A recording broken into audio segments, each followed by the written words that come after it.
Hi, Phil, 71, and fellow YouTubers out there, responder here once again, and I'm here to respond to Phil 71's questions on any intelligent atheist.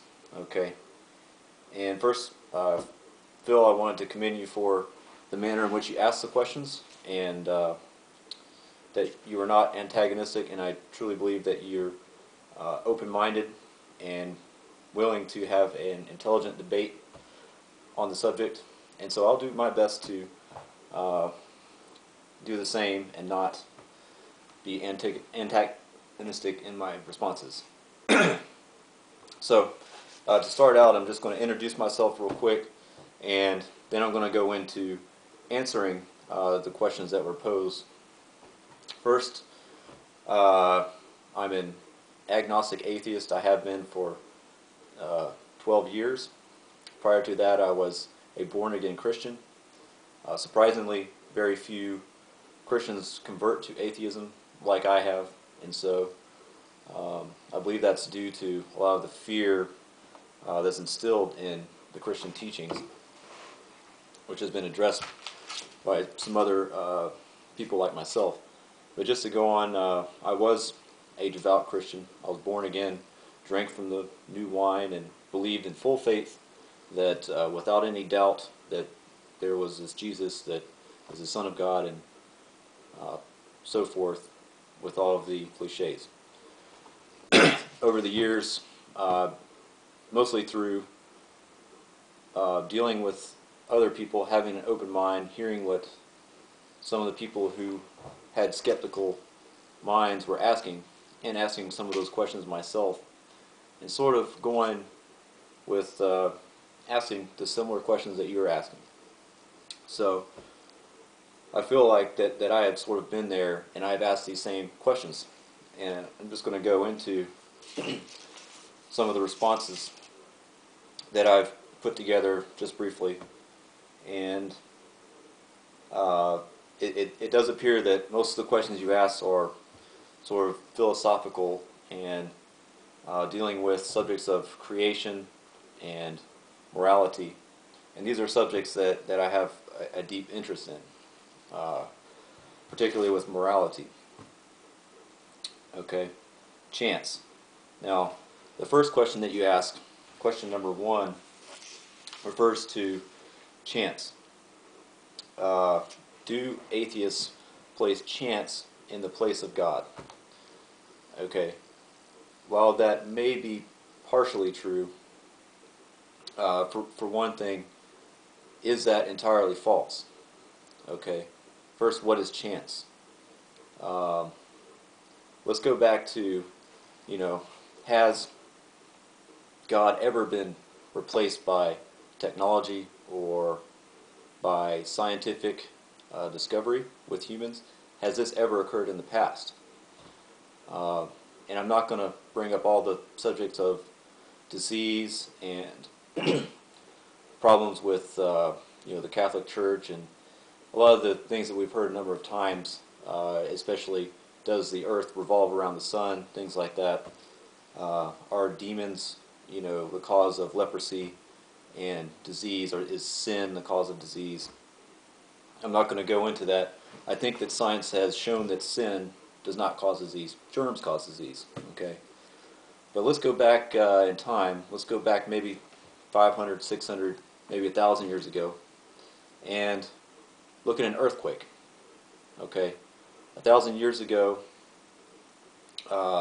and prior to that, it was believed that the earth is flat and that the earth was created by God. Of course, we still believe the earth is created by God, and that God caused earthquakes.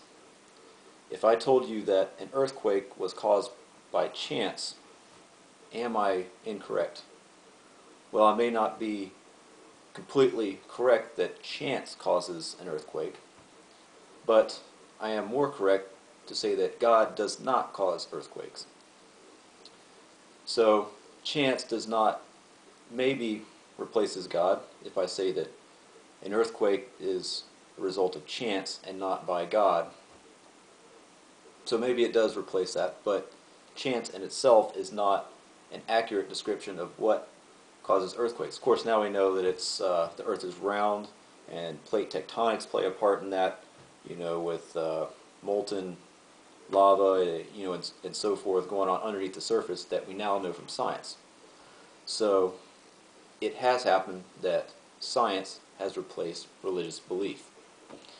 And I believe that that is a trend, and that that will continue on into the future with more and more discoveries, things that we have not discovered, you know, such as different parts of the Big Bang and evolution will be discovered through science and not religion. So that's enough on that. Second question that you asked is sort of the way that it's asked. Paraphrases: if something is, the why isn't it not? Is sort of what you're asking, and then you go on to ask about. Well, you make a premise that there is an intelligent design mark and moral. You go into a little bit about morals here. First, you know, just going to discuss the intelligent design mark, and just to say that there is not an intelligent design mark. Okay.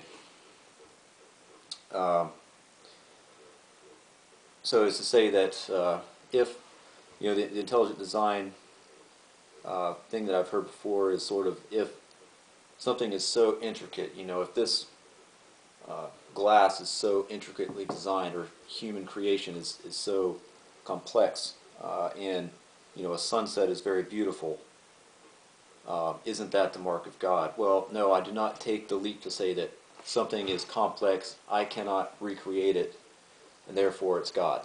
It is a leap, and it's a logical fallacy to say that because something is complex, therefore some supreme being that's far beyond us created it. That's not the case. Okay.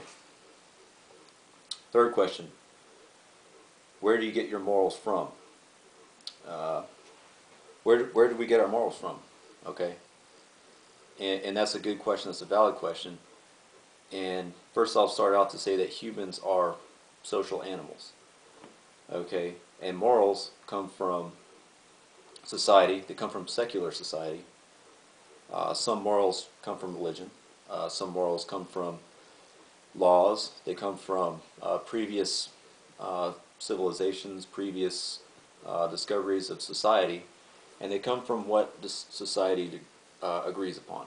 Okay, a lot of the Christian apologists have sort of argued against that and said that, well, if you take religion out of the equation, then it's just whatever we want. We have no dictionary to tell us this is what the English language is.